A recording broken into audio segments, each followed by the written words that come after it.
आज की इस वीडियो में हम बात करने वाले हैं स्टार्ट करने वाले हैं topic for the bank promotions. सभी बैंक्स के लिए ये वीडियोस बहुत ज्यादा हेल्पफुल रहने वाली हैं। सो अगर आप बैंक प्रमोशन की तैयारी कर रहे हैं, make sure to go for these particular videos. These are going to help you a lot, right. जल्दी से जल्दी ऑडियो वीडियो क्वालिटी को कंफर्म कर दीजिए। एंड अगर आपने अभी तक चैनल को सब्सक्राइब नहीं किया है तो चैनल को सब्सक्राइब कर लीजिए एंड बेल नोटिफिकेशन आइकन को प्रेस करना बिल्कुल भी ना भूलना, ताकि जब भी मैं कोई नई वीडियो अपलोड करूं आपको उसका एक्सेस जरूर मिल पाए, उसका नोटिफिकेशन जरूर मिल पाए। Start, so it's about the capital market exposure.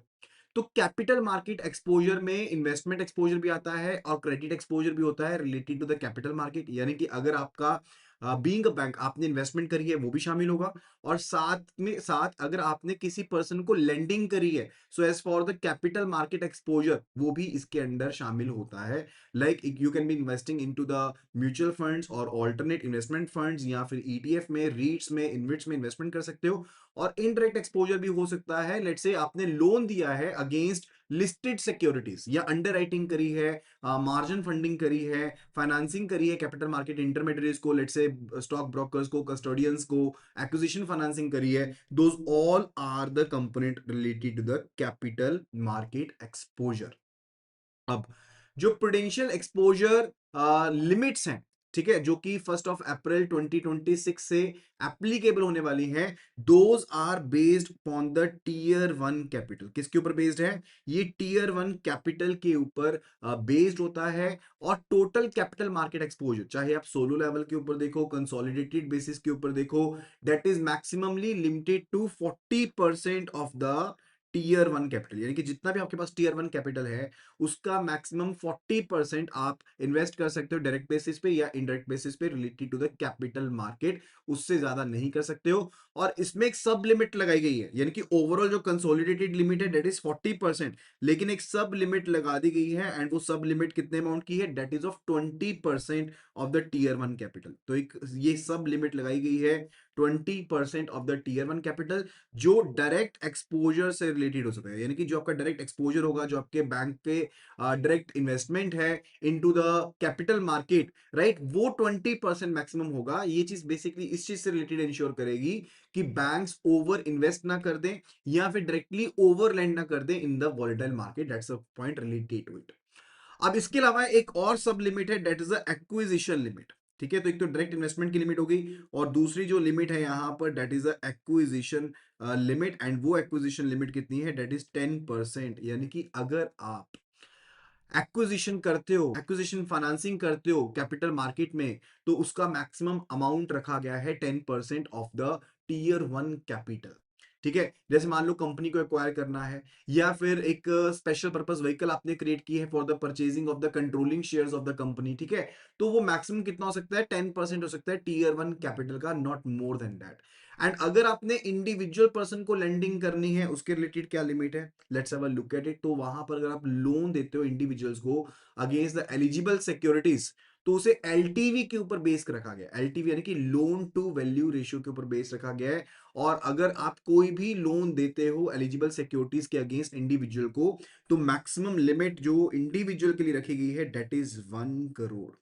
यानी कि मैक्सिमम लोन जो इंडिविजुअल को दोगे अगेंस्ट द सिक्योरिटीज, इंडिविजुअल की बात कर रहा हूं, वो कितना लिमिट है? That is of 1 crore. 1 crore का ये लिमिट का प्रावधान जो है वो रखा गया है। आईपीओ फाइनेंसिंग के लिए, ईसोप के लिए, एफपीओ के लिए आप 25 लाख रुपए दे सकते हो इंडिविजुअल को। अगर एक्विजिशन ऑफ सिक्योरिटीज है सेकेंडरी मार्केट में इंडिविजुअल्स ने करनी है, उनके लिए उनको 25 लाख रुपए दे सकते हैं इंडिविजुअल को। ठीक है, लेकिन अगर loan against the eligible security की बात करें तो 1 करोड़ की लिमिट है। अगर आपने सेकेंडरी मार्केट में से पैसा उठाना है, आपने शेयर्स उठाने हैं इंडिविजुअल ने, तो उसके लिए 25 लाख रुपए। आईपीओ के लिए भी 25 लाख रुपए दे सकते हैं। एंड फर्दर कई जगह पर जो मार्जिन है that is to be maintained of 25%, and कई जगह पर मार्जिन जो है वो आपको 25% का भी मेंटेन करना पड़ता है। 10 से 25% का मार्जिन जो होता है वो आपको मेंटेन करना पड़ता है। तो ये पॉइंट यहां पर एक समझने वाला बहुत जरूरी है, that's related to the advances against the shares. Shares के अगेंस्ट कितना एडवांस मिलेगा? अगर तो शेयर्स आपके पास फिजिकल फॉर्म में है तो मैक्सिमम एडवांस जो हो सकता है वो 10 लाख का हो सकता है, ठीक है। लेकिन अगर डीमेट फॉर्मेट में है, डीमेटेरियलाइज्ड फॉर्मेट में है, तो उसके केस में 20 लाख तक का एडवांस मिल सकता है। But now this limit is overall 25 lakh rupees, यानी कि आपको अब जो फाइनेंस मिल सकता है, चाहे वो आईपीओ की बात करें नए ड्राफ्ट के हिसाब से, जो कि 1 अप्रैल 2026 से रूल्स एप्लीकेबल होने वाले हैं, तो चाहे आईपीओ की बात करें, चाहे आप इंडिविजुअल शेयर्स के अगेंस्ट की बात करें, मैक्सिमम जो एडवांस मिल सकता है वो 25 लाख की लिमिट अब रख दी गई है। 25 लाख रुपीज तक का एडवांस अब मिल सकता है। Is that clear to you? ये पॉइंट क्लियर हो गए आपको, राइट? एंड फर्दर इसके अलावा एक स्टैच्यूटरी रिस्ट्रिक्शन है। Now this statutory restriction is as per the section 20 of the banking regulation act.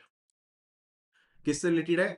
Section 20 जो है बैंकिंग रेगुलेशन एक्ट का, उसके अकॉर्डिंग एक स्टैच्यूटरी रिस्ट्रिक्शन लगा दी गई है बैंक्स के ऊपर। एंड ये रिस्ट्रिक्शन रहती है कि कोर प्रोविजन के कोई भी बैंकिंग कंपनी जो है वो अपने खुद के शेयर्स के अगेंस्ट पहली बात तो लेंडिंग नहीं कर सकती है। You can not be lending against the shares as a security of your own banking company, उसके अगेंस्ट आप एडवांस नहीं दे सकते हो। एंड बैंकिंग कंपनी किसी भी तरह का कमिटमेंट एडवांस नहीं देगी to any of its directors. कोई भी ऐसी फर्म जिसमें डायरेक्टर्स पार्टनर्स की तरह इंटरेस्टेड हो, या डायरेक्टर्स जो है वो बेसिकली डायरेक्टर हो, डायरेक्ट मैनेजिंग एजेंट हो, मैनेजर हो, एम्प्लॉय हो या गारंटर हो, ऐसे लोन नहीं दिए जाएंगे। अब सेक्शन 20 का मेन पर्पस क्या है कि कंफ्लिक्ट ऑफ इंटरेस्ट को बचाना है और कनेक्टेड लेंडिंग को अवॉइड करना है। जो आर्म्स लेंथ क्रेडिट डिसीजन होता है उसको एंश्योर करना है और डिपॉजिटर्स के फंड्स को प्रोटेक्ट करना है। This is the main purpose related to the section 20 of the banking regulation act. ये एक स्टैच्यूटरी रिस्ट्रिक्शन लगाई गई है। देन एक स्टैच्यूटरी सीलिंग भी है। स्टैच्यूटरी सीलिंग भी रखी गई है, that is as per the section 19 of the banking regulation act. And वो चीज क्या है कि आप किसी और कंपनी के पेड अप शेयर कैपिटल, आप किसी और कंपनी के paid up share capital plus reserves, यानी कि मान लो XYZ बैंकिंग कंपनी है, it's going to invest into the ABC company, तो एबीसी कंपनी का जो भी पेड अप शेयर कैपिटल है प्लस इसके जो रिजर्व्स हैं उसका 30%, उसका 30% reserves and paid up share capital का 30%, या फिर अपने खुद के पेड अप शेयर कैपिटल का 30%, विच एवर इज लोअर, इससे ज्यादा की investment XYZ banking company won't be able to do, ठीक है। तो इनके 30% का जो भी लोअर पार्ट होगा, lower of these any two, ठीक है, इन दोनों का जो भी लोअर कंपोनेंट होगा उसके 30% से ज्यादा का investment being a pledgee owner और किसी भी तरह से आप इन्वेस्टमेंट नहीं कर सकते हो किसी दो और कंपनी में। टैक्स रिस्ट्रिक्शन रिलेटेड टू ये एक सीलिंग लगाई गई है as per the banking regulation act.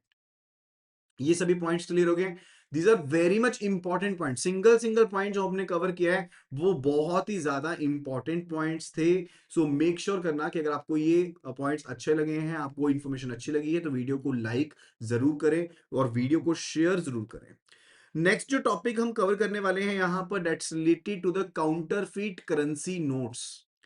अब काउंटरफीट नोट्स कौन से होते हैं?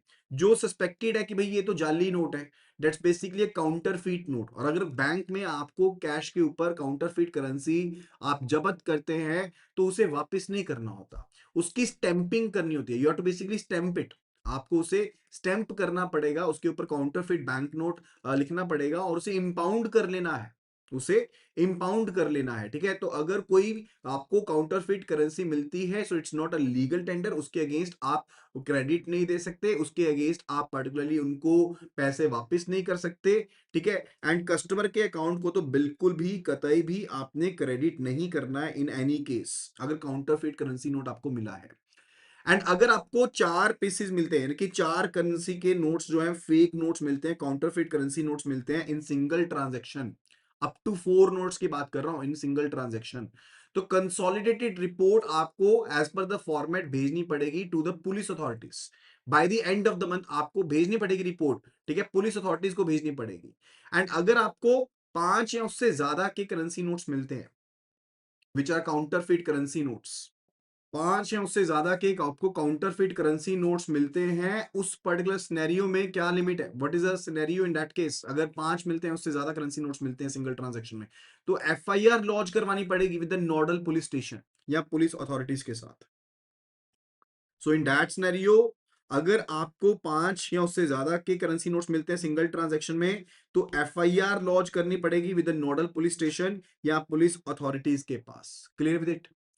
एंड फर्दर अगर counterfeit currency bank notes detect होते हैं, जो आपको कैश मिला है यानी कि ब्रांच की तरह जो कैश मिला है, तो उसे लोकल पुलिस के पास आपको फॉरवर्ड करना पड़ेगा इन्वेस्टिगेशन पर्पस के लिए। एंड जो एफआईआर की कॉपी होगी फोर्ज्ड बैंक नोट से रिलेटेड, वो आपको विजिलेंस सेल के पास भी भेजनी पड़ेगी, जो कि हेड ऑफिस में रहता है। ठीक है, यानी कि हेड ऑफिस में जो विजिलेंस सेल है उसके पास आपको एफआईआर की कॉपी भेजनी पड़ेगी। काउंटरफीट जो नोट्स हैं, ठीक है, जो रिटर्न कर दिए गए हैं आफ्टर पुलिस वेरिफिकेशन, उनको कम से कम 3 साल के लिए आपको प्रिजर्व करना पड़ेगा और हाफ ईयरली बेसिस पर उनकी वेरिफिकेशन करनी पड़ेगी कि वो आपके पास पड़े हुए हैं। 3 साल तक कम से कम आपको उसे मेंटेन करना पड़ेगा। That's basically required. ठीक है, तो काउंटरफीट करेंसी के केस में 10 साल तक की सजा हो सकती है, फाइन हो सकता है। अगर आप काउंटरफीट जो है, ठीक है, अगर काउंटरफीट आपको जेन्युइनली पता है तो उसके केस में भी 10 साल की सजा और फाइन हो सकता है। अगर आपके पास काउंटरफीट करेंसी पाई जाती है तो 7 साल की सजा और फाइन हो सकता है। अगर आप बेसिकली बनाते हो काउंटरफीट करेंसी या प्रोसेस करते हो, तो उसके केस में आपको 10 साल की कैद हो सकती है। और अगर आप फोर्ज्ड करेंसी डॉक्यूमेंट्स का इस्तेमाल करते हो तो 3 साल तक की सजा जो है वो हो सकती है। That can be done. Clear with it? And penalty amount कितना रहेगा? Penalty amount would be 100% of the notional value of the counterfeit notes. जितने भी काउंटरफीट नोट्स हैं, आपको बेसिकली जो भी लॉस है कितना हो सकता है आपके ऊपर पेनल्टी, 100% अमाउंट की पेनल्टी जो है वो पड़ सकती है। एंड जो भी लॉस आपका हुआ है, अल्टीमेट हुआ है, उसकी नोशनल वैल्यू का 100% आपके ऊपर इंपोज किया जा सकता है। Clear with it? ये पॉइंट क्लियर हो गया? So this is about the counterfeit currency notes, right? That will be all about today video. आज की वीडियो में सिर्फ इतना ही। आई होप कि आपने सभी टॉपिक्स को अच्छे से समझा होगा। अगर किसी भी तरह का डाउट है तो you can be letting no in the comment section. And further do download the application from the link iibf24/app। And अगर आप iOS यूजर हैं, it will be asking for the ORG code which is GEGKT। So just do download the application and start your preparations. Thank you so much and see you again in the next video.